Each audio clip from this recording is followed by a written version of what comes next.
Vienna में परमाणु समझौते को लेकर ईरान और 6 शक्तिशाली देशों में चल रही वार्ता के बीच अमेरिका ने इराक और सीरिया में एयर स्ट्राइक को अंजाम दिया है। ये हवाई हमले ईरान समर्थित मिलिशिया गुटों के ठिकानों को निशाना बनाते हुए किए गए थे। जून की शुरुआत में इराक में रॉकेट हमला हुआ था, जिसमें एक अमेरिकी सैनिक और दूसरे गठबंधन सैनिक घायल हो गए थे। अमेरिका ने जवाबी कार्रवाई के तहत ये एयर स्ट्राइक की है।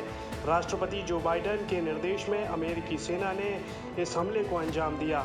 इस हवाई हमले को ईरान को चेतावनी के तौर पर देखा जा रहा है, ताकि वो अमेरिकी सैनिकों को निशाना बनाने वाले आतंकी गुटों को समर्थन ना दे। बाइडेन पहले ही ईरान को साफ संकेत दे चुके हैं कि वो अमेरिका को निशाना बनाने वाले गुटों को समर्थन ना करे। अमेरिकी रक्षा मंत्रालय पेंटागन के प्रवक्ता जॉन किर्बी ने बताया कि मिलिशिया गुट इराक में अमेरिकी सैनिकों को निशाना बनाने के लिए इन ठिकानों का इस्तेमाल कर रहे थे। किर्बी ने कहा कि अमेरिकी सेना ने 3 ऑपरेशनल और हथियार भंडारण केंद्रों को निशाना बनाया है। इनमें 2 सीरिया में और 1 इराक में है।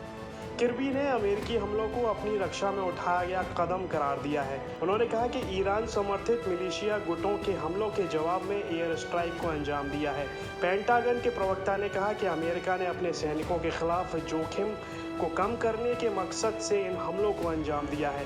ये मिलिशिया गुटों को एक चेतावनी संदेश भी है। इस एयर स्ट्राइक को राष्ट्रपति बाइडेन के निर्देश पर अंजाम दिया गया। बाइडेन ने राष्ट्रपति बनने के 5 महीने के अंदर दूसरी बार ईरान समर्थित मिलिशिया गुटों के खिलाफ जवाबी हमले का आदेश दिया है। अभी ये पता नहीं चल पाया है कि इस अटैक में कोई मारा गया है या नहीं। इस साल फरवरी में इराक में एक रॉकेट हमले में ठेकेदार की मौत हो गई थी, जबकि एक अमेरिकी और दूसरे गठबंधन सैनिक घायल हो गए थे। उस समय बाइडेन ने कहा था कि ईरान को सीरिया में अमेरिकी हमलों को चेतावनी के रूप में देखना चाहिए।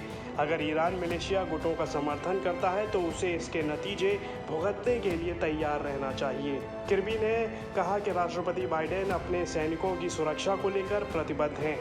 इराक में अमेरिकी हितों को निशाना बनाने वाले ईरान समर्थित गुटों के हमलों को देखते हुए राष्ट्रपति ने जवाबी सैन्य कार्रवाई का निर्देश दिया है। पेंटागन के प्रवक्ता ने आगे कहा कि अंतर्राष्ट्रीय कानून के मामले में अमेरिका ने आत्मरक्षा के अपने अधिकार के अनुसार काम किया है। हमले के खतरे से निपटने के लिए ये एयर स्ट्राइक ज़रूरी थी। अमेरिका की हाउस स्पीकर नैन्सी पेलोसी ने भी एयर स्ट्राइक का बचाव किया है।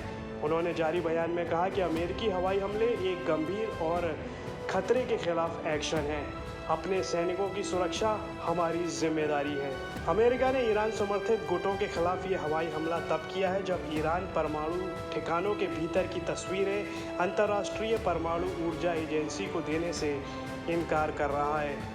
ईरान की दलील है कि दोनों के बीच हुआ समझौता अब खत्म हो चुका है। ईरान के संसद के स्पीकर मोहम्मद बाकर कालीबाफ ने कहा कि ईरान और संयुक्त राष्ट्र की एजेंसी के बीच समझौता खत्म हो गया है, उसे किसी भी तरह की सूचना नहीं दी जाएगी।